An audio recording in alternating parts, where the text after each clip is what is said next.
Welcome to the channel Easy Trick for Computer Science students as well as those students who learned something new in computer science.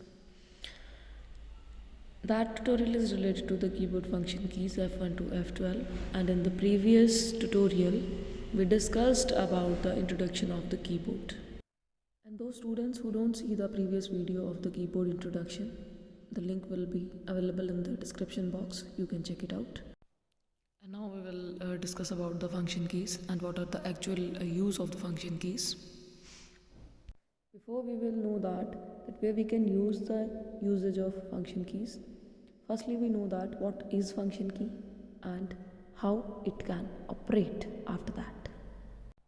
So a function key is a key on a computer or terminal keyboard which can be programmed so as to cause an operating system. Operating system is the interface between the hardware and user, and the example is the Windows operating system.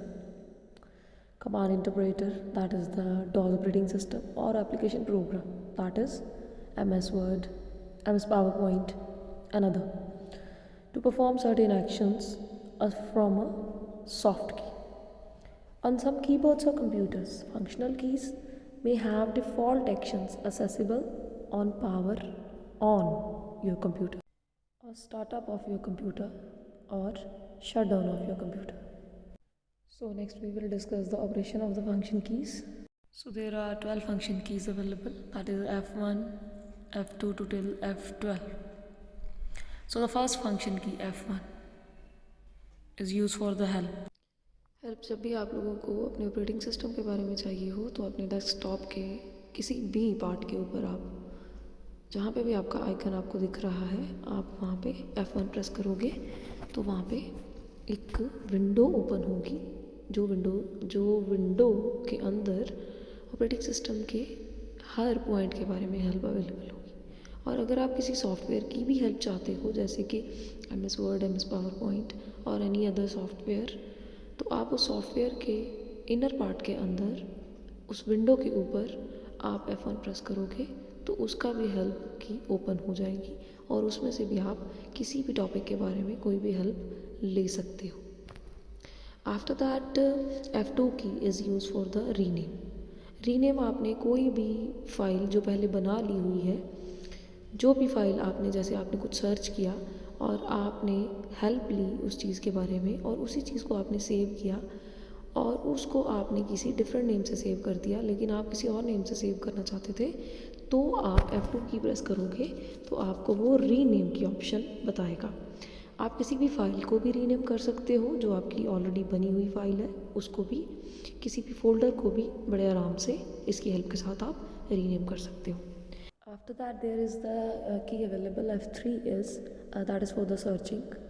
Searching is not simply not used for the software, that is used for the web browsers. Web browsers are the Internet Explorer, Mozilla Firefox, Opera, जो आप लोग internet को चलाने के लिए use करते हो window, उसको हम लोग वेब ब्राउज़र बोलते हैं। और वेब ब्राउज़र की विंडोज़ में से आपने कुछ भी सब सर्च करना है तो आपको किसी भी माउस की हेल्प की लेने की ज़रूरत नहीं है।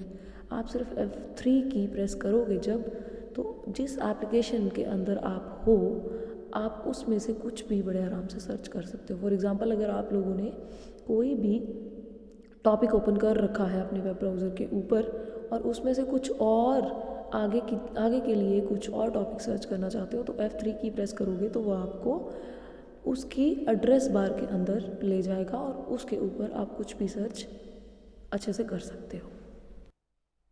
आज के ट्यूटोरियल में हम लोग F1 से F3 तक के ही फंक्शंस परफॉर्मिंग के बारे में पढ़ेंगे।